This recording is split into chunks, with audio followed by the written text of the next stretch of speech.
Hey, level casters. Today's lesson takes us on an incredible journey across the ocean, back in time, to explore a pivotal moment in history, the discovery of America. But before we dive in, let's clarify something important. When we talk about discovery, we're really talking about it from a European perspective. Long before Europeans arrived, millions of indigenous people, also known as Native Americans, lived across these vast lands. They had rich cultures, complex societies, and thriving communities. So, while we're discussing Christopher Columbus's voyages, remember that he didn't discover an empty land, but a world already full of life and history. Our story begins in the late 15th century, a time of great change and exploration in Europe. Powerful kingdoms like Spain and Portugal were eager to find new trade routes to Asia. Why Asia? Because that's where valuable spices like pepper, cinnamon, and nutmeg came from, as well as silk and other luxury goods. These items were incredibly expensive because the traditional land routes, like the Silk Road, were long, dangerous, and controlled by many different groups who charged high taxes. Imagine wanting to buy a new phone, but you have to travel through 10 different countries, paying a fee in each one, just to get it. That's how it felt for European merchants.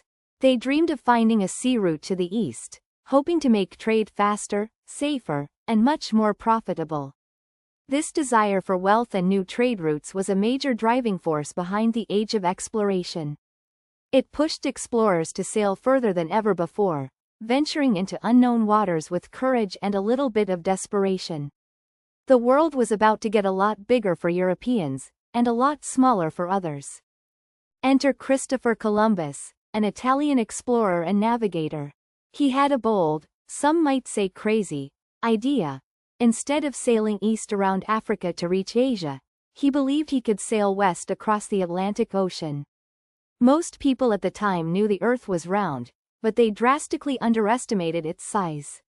They also didn't know there was a massive continent, or rather two massive continents, blocking the way.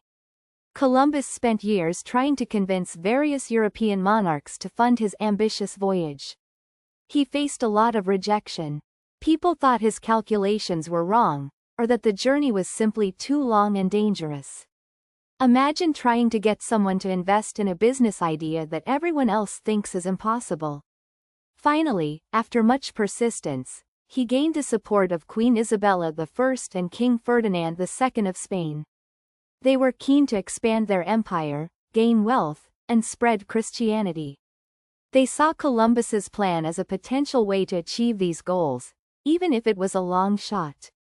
They provided him with 3 small ships, the Niña, the Pinta, and the Santa Maria, along with a crew of about 90 men. On August 3, 1492, Columbus and his crew set sail from Palos de la Frontera, Spain. The journey was long and difficult. Weeks turned into months, and the crew grew increasingly anxious and fearful.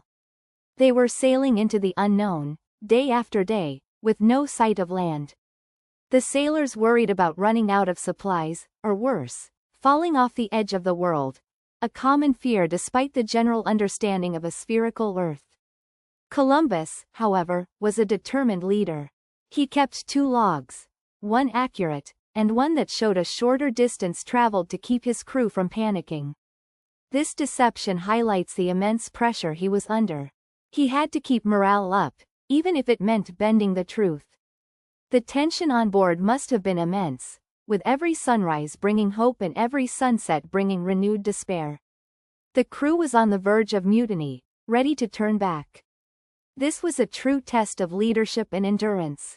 After more than 2 months at sea, on October 12, 1492, a lookout on the Pinta, named Rodrigo de Triana, spotted land. The excitement and relief must have been overwhelming. Imagine the cheers, the tears, the sheer joy after such a long and terrifying journey.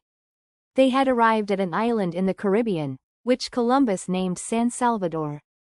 Today, historians believe this island is likely in the Bahamas. When Columbus and his crew landed, they encountered the native Taino people. These indigenous inhabitants were peaceful and curious. They had never seen people like Columbus and his crew before, with their European clothes, ships, and weapons. Columbus, in his journals, described them as naked and very simple, and noted their gold ornaments, which immediately caught his attention.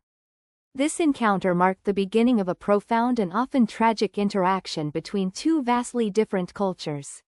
Columbus believed he had reached the East Indies, the islands off the coast of Asia, which is why he called the native people Indians. This misunderstanding would persist for some time. He spent several months exploring the Caribbean, visiting other islands like Cuba, which he called Juana, and Hispaniola, today Haiti and the Dominican Republic. He was searching for gold and other riches, as well as a direct route to the Asian mainland. He established a small settlement on Hispaniola, leaving behind some of his men. On his return journey to Spain, he brought back some native people, exotic plants, and a small amount of gold, presenting them to the king and queen as proof of his success.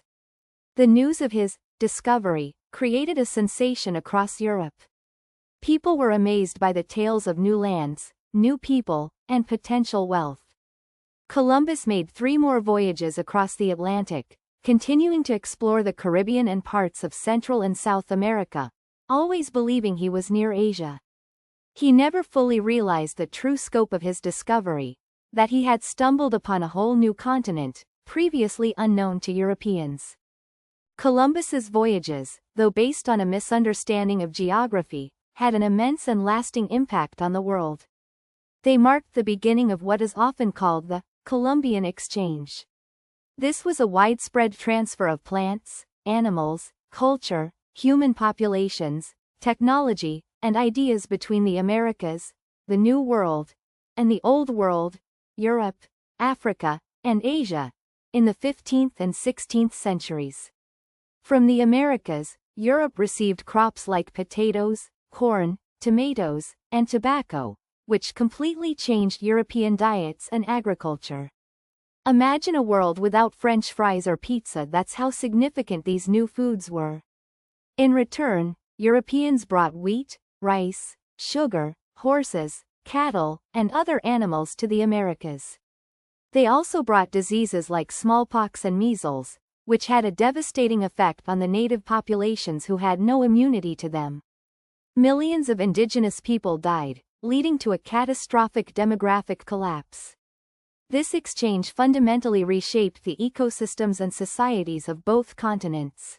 The discovery of America also kicked off a period of intense European colonization. Spain, followed by other European powers like Portugal, England, France, and the Netherlands, began to claim vast territories in the Americas.